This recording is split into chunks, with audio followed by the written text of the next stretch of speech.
"You're not cut out for this job," my manager said after taking the credit for my work. The next morning, I sent my resignation to him. I said to him, "Get ready for a shock from Monday." He laughed and said I had nothing to offer. By Monday afternoon, the bomb had already been dropped. The conference room smelled like burnt coffee and something else. Something sour, something like betrayal. But maybe that was just in my head. I sat at the far end of the glass table, watching Darren click through the presentation I had built slide by slide, metric by metric, late into too many sleepless nights. I heard him recite my strategies like he had thought of them in the shower that morning, easy and casual, while I sat there, my face a practiced blank. Every time a board member nodded or jotted a note, it felt like another thin needle sliding under my skin.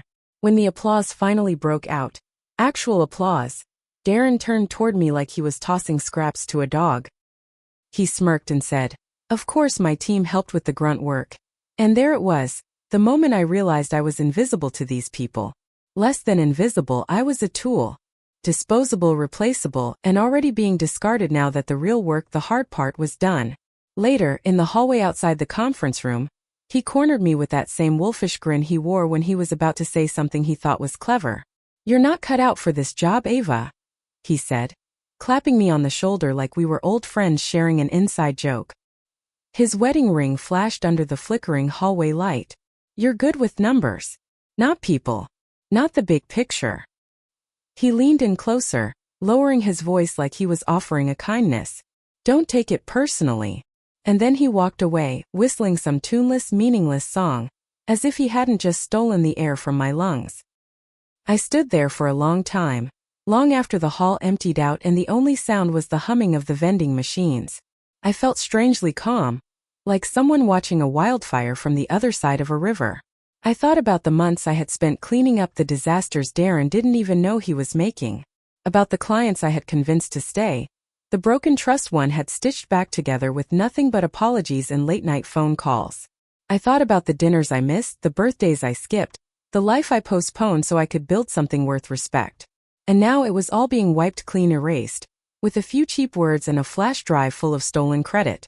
By the time I got home that night, the rage had cooled into something sharper, something colder. I didn't cry. I didn't scream. I didn't even tell my best friend, who texted to ask if I wanted to grab a drink. Instead, I opened my laptop, typed up my resignation letter in 27 precise, surgical words, and scheduled it to hit Darren's inbox at exactly 8 a.m. the next morning. No explanations. No gratitude. Just a final line he would never forget. "Get ready for a shock on Monday." I knew he'd laugh when he read it. I knew he'd roll his eyes and tell someone at lunch that Ava couldn't hack it, that she flamed out like all the others. I knew because that's what men like Darren did. They underestimated women like me until the ground gave way under their feet. Until the empire they thought they built cracked open and swallowed them whole. Before I closed my laptop, I opened one more file. A spreadsheet Darren had never seen, one I had kept meticulously updated for months. It listed every client I had saved, every relationship I had nurtured, every contract renewal Darren had bragged about without knowing who had made it happen. I highlighted 5 names, bolded them, and smiled for the first time all night.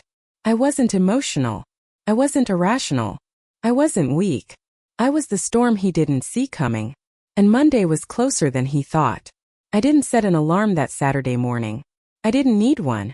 I woke up to a soft, bone-deep stillness, the kind of quiet that only follows a decision you know you'll never take back. I made coffee without thinking, the motions automatic, almost ritualistic, as the light outside shifted from steel gray to a weak, uncertain gold. I watched the steam curl up from my mug, watched it vanish into nothing and thought, just like me. There was something strangely comforting about the idea of erasure, about slipping out of their system without a whimper, a crack, a sound, about leaving behind only questions they wouldn't know how to answer. I spent the morning methodically cutting every thread that tied me to that place. First, I backed up my files. My real files, not the sanitized ones stored on the company server. I encrypted them, layered passwords like armor, and stored them somewhere Darren would never reach. Then I deleted everything else. Every email chain, every Slack message, every breadcrumb that might have pointed back to me. I revoked permissions on the client portals I personally managed, The ones Darren didn't even know existed. I shut down shared drives, rerouted communications, closed backdoor channels one by one until the architecture I had quietly built started collapsing in on itself like a dying star. By noon it was done. My digital fingerprints erased, my presence wiped clean. The only thing left behind was a single document, locked, encrypted, and sitting innocuously in the root folder of the sales team's shared drive. The file name was simple, for Monday. I imagined Darren seeing it, frowning, telling himself it was nothing. He wouldn't be able to resist trying to open it, of course. He'd try every password he could think of. It would taunt him, a black box he couldn't crack. He wouldn't understand that the real bomb wasn't hidden behind that lock. It was already ticking somewhere else. I returned my company laptop that afternoon, slipping it through the after-hours drop at the empty office building. No note. No kiss. No forwarding address. If anyone checked my desk, which they wouldn't, not yet, they'd find nothing but a blank spiral-bound notebook with a single phrase scrawled across the first page in neat, unshaking handwriting. Not everything you steal can be kept. As I turned away, the setting sun caught the glass facade of the building, and for a moment it looked like the whole thing was burning. I smiled to myself, slipped my hands into the pockets of my jacket, and walked down the street without looking back. That night my phone buzzed 3 times. Messages from coworkers I barely spoke to, thinly veiled curiosity disguised as concern. Heard you're leaving? Hope you're okay. What happened? I didn't answer any of them. Let them wonder. Let the rumors churn and grow and fester. Silence is heavier than explanation. It fills the empty spaces with things far more terrifying than the truth. On Sunday morning, I sent 5 messages, short, private, direct. Not to coworkers. Not to anyone inside the company walls. To the 5 partners who mattered most. The ones Darren had never bothered to build real relationships with, because he assumed they'd always be there. I didn't beg. I didn't even ask. I simply let them know quietly and clearly that I was leaving and why. The responses came faster than I expected. Not outrage. Not sadness. Loyalty. Offers. Invitations. 5 different hands reaching across the divide, pulling me up and out of the wreckage before it even fully burned. I read them all in the soft light of my apartment, cross-legged on the hardwood floor, while outside the first autumn leaves started scraping across the pavement. It felt like the start of something new. Something mine. By the time Sunday evening came, I was no longer angry. I was something worse. Something Darren would never be able to fight. I was untouchable. When I finally turned off the lights and lay down in the quiet, a single thought anchored me as I drifted into sleep. He still thinks Monday is just another day.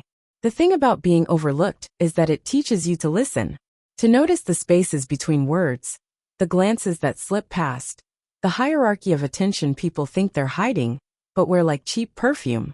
Darren never saw me because he never needed to. In his mind, people like me were just background noise, capable of doing the work, incapable of moving the pieces. It was his first and last mistake. Because while he was busy performing leadership for boardrooms and backslapping executives, I was doing something infinitely more dangerous. I was building the foundation under his feet, and I never told him whose name was written in the concrete. It started small, always does. A quick call to smooth over a client's frustration Darren had ignored. A late-night email drafted with more apology than pride. A quiet favor, extended with no expectation except trust. Took time. Months, really. You can't rush the kind of loyalty that doesn't crack under pressure. I learned how each partner operated, what they feared, what they wanted, what no contract could ever guarantee. I remembered their kids' birthdays. I sent handwritten notes after closed deals. I caught the tiny mistakes before they became disasters. I made myself invisible in the way that mattered most, indispensable. And when they needed someone to call. When deliveries were delayed, when deals started to sour, when Darren's promises fell apart, I was the voice they trusted on the other end of the line. Not the logo. Not the brand. Me. By late summer, it wasn't even a secret among them anymore. One partner, Mark Geller, CEO of our second largest account, joked during a dinner meeting that Darren could vanish tomorrow and he wouldn't notice, as long as Ava was still picking up the phone. I laughed politely, swirling the last sip of wine in my glass, but I tucked that sentence away like a blade between my ribs. I knew the weight of it. I knew the power in it. And more importantly, I knew what Darren didn't. When you are the bridge, you control when it burns. Now, sitting in my apartment Sunday night, rereading the messages from those same 5 partners, their offers to follow me wherever I went, I finally understood the scale of what I had built. It hadn't been accidental. It had been deliberate, brick by brick. A quiet rebellion Darren had walked past 100 times, without ever recognizing as a threat.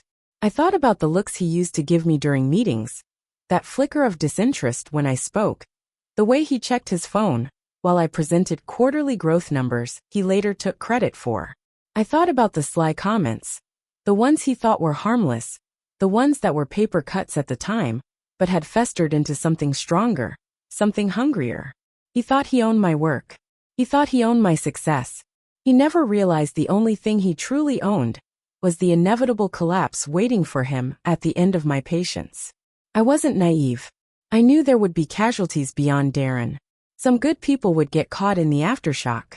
Collateral damage in a war they didn't know they were part of. I didn't like it. I wasn't proud of it. But some fires, once started, couldn't be controlled. I told myself it was better this way. Cleaner. Honest. In the world Darren built, loyalty was currency, and he had spent it all without realizing someone else was keeping the ledger. I spent the last few hours of Sunday finalizing the architecture of my exit. One call to a recruiter I trusted, setting the wheels in motion for the next chapter. One file sent anonymously to the board's private tip line. Evidence of Darren's most recent falsified quarterly projections, complete with timestamps and internal communications he had never expected anyone to save. No signature. No explanation. Just the truth sealed and delivered. By midnight it was done. Irrevocable. I stood by the window for a long time, watching the city bleed into darkness, feeling the weight of it all settle into my chest. Not guilt, not regret, something colder, more enduring. Vindication, maybe. Or something adjacent to it. I wondered if Darren was sleeping soundly in his polished suburban house, dreaming about his next promotion, his next round of applause. I wondered if he would even think of me when his world started to tremble, or if he would only see me when it was far too late. Some battles are loud. Explosions. Headlines. Mine would be quieter. Slower. More complete. Monday wasn't coming for me. It was coming for him. And it was already too late to stop it. Monday morning broke sharp and cold. The kind of day where even the air felt brittle enough to shatter. I didn't rush. I didn't dress for war. I made oatmeal. I read half a chapter of a novel I wasn't really paying attention to. I ignored my phone entirely. Because the truth was, the wheels had been set into motion long before the sun rose over Darren's carefully constructed empire. There was nothing left for me to do but wait and watch. At exactly 8:04 a.m., the first notification came. It wasn't sent to me, of course. I was off the company email lists by then, wiped clean like a smudge on glass. But information has a way of leaking through the cracks when people are scared. And by 8:20, a former colleague, a whisper friend who had always known better than to trust Darren, forwarded me a screenshot. Subject line: Urgent contract termination, Apex Logistics. 3 lines. No apology. No explanation. Just a hard severance of ties from one of our highest value partners, effective immediately. No renewal. No negotiation. I set my coffee down and smiled, feeling the tremor ripple outward like the first warning of an earthquake. At 9:13, another notification. Subject line: Terminating partnership, Velocity Freight. At 10:05, a third. Subject line: Notice of service withdrawal, Osprey Networks. By 11:30, Darren's carefully curated world was cracking open at the seams, and the panic started bleeding into places even I hadn't anticipated. The VP of sales left me 2 voicemails, the kind filled with performative concern masking thinly veiled desperation. Hey Ava, just wanted to check in, see how you're doing. Might be good to catch up. Things are a little hectic around here. I didn't call back. I wanted them to feel it. The sick, slow horror of realizing the ground under their feet wasn't just unstable, it was already gone. I wanted Darren to sit in that conference room with the board members he had lied to, the ones he had smugly paraded my work in front of, and explain why the pillars holding up their projections were falling one by one. I wanted him to know it was personal, and that there was nothing he could do to stop it. At 12:47 p.m., I got the message I had been waiting for. It wasn't an email or a call this time. It was a photo, sent anonymously, no text attached.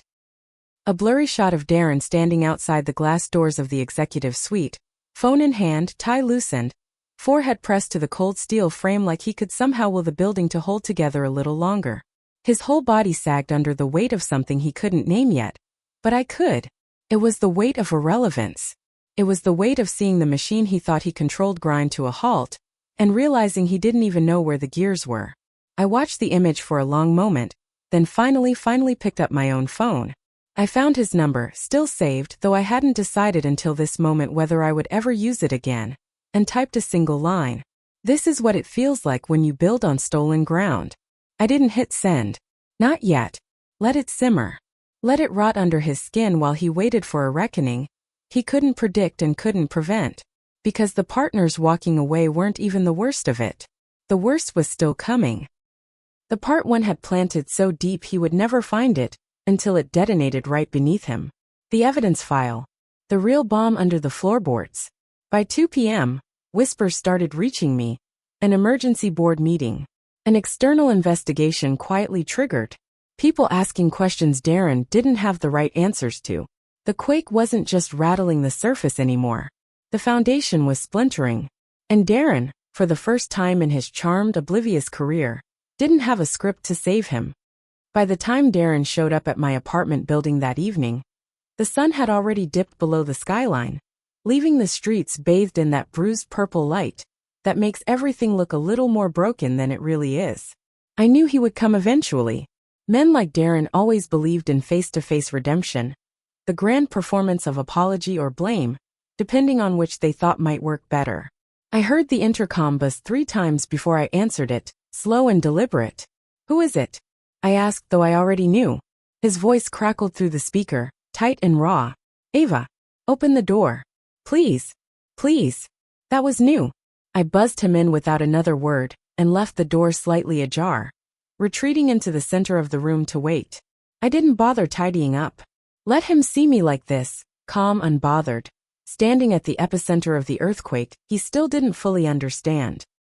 When he pushed through the door, Darren looked nothing like the man who had smirked at me across conference tables. His shirt was wrinkled, his tie askew.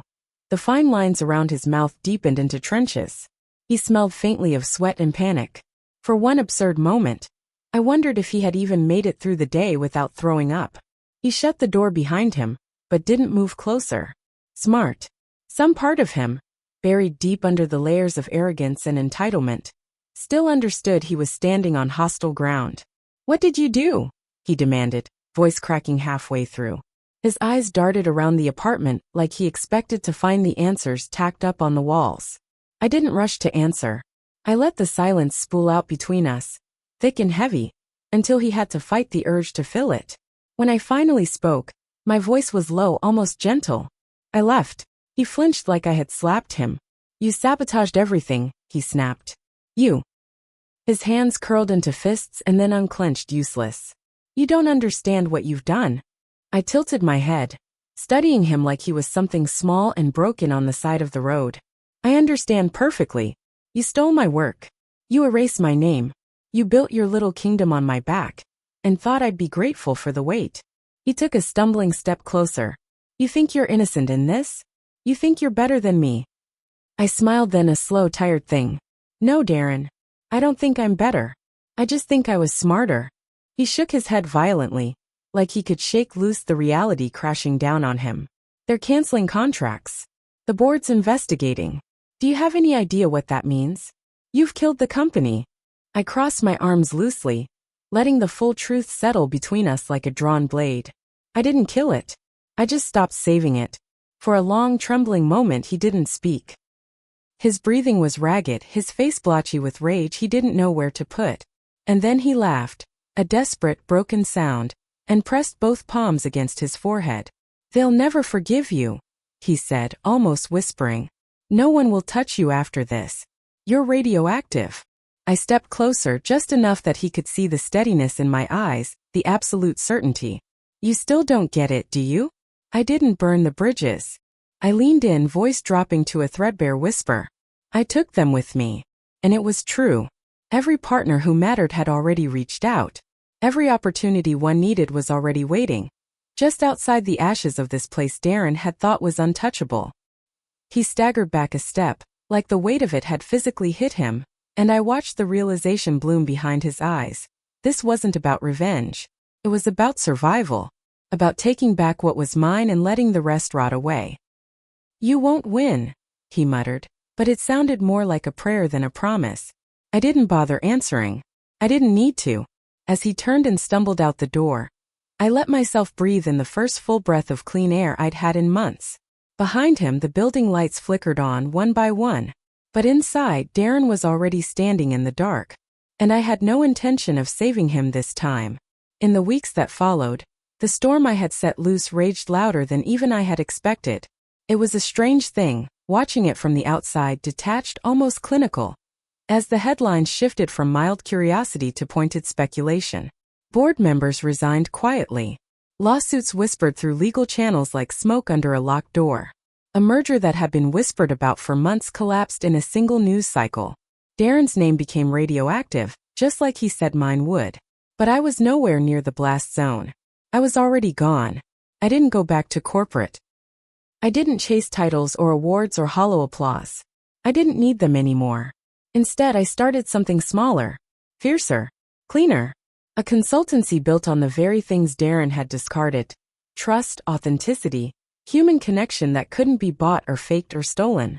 Within a month, 3 of the 5 partners I had saved, 3 companies Darren had lost within a single afternoon, had quietly signed on with me. No big announcements. No flashy press releases. Just quiet contracts, steady work, real respect. The kind that doesn't need to scream to be heard. Sometimes at night, when the city flickered outside my apartment windows, I thought about Darren. I wondered what story he told himself to survive the wreckage. That he was betrayed? That it was unfair? Or did he, for one small brutal moment, finally see the truth he had spent his whole career outrunning? I would never know. And I didn't need to. One rainy Thursday evening months later, I passed him by accident. He was standing outside a job fair downtown, under a crooked black umbrella, a folder of resumes clutched against his chest like a shield. He didn't see me, and I didn't stop. I watched him for a breath, no hatred left, no satisfaction either, just a cool, distant sort of pity. Not because he had fallen, but because even now, he probably didn't understand why. Respect isn't taken. It's given. And once it's gone, no amount of begging or bluster can call it back. When I finally reached my building, a fresh contract was waiting in my inbox. Another partner. Another bridge built the right way this time. I signed it without hesitation, feeling the weight of the pen steady in my hand. There were no crowds. No standing ovations. No trophies. Just the quiet, iron-solid knowledge that I had survived. That I had built something no one could ever steal. I didn't need to ruin Darren to win. I just needed to rise so far above him that by the time he looked up, I was already a ghost in the clouds. And on nights like this, when the city sighed beneath me and the rain blurred all the hard edges into silver, I finally understood. Sometimes the real revenge isn't what you destroy. It's what you become. If you enjoyed this story of quiet revenge and redemption, don't forget to like, comment, and subscribe for more powerful narratives every day. Which moment hit you hardest?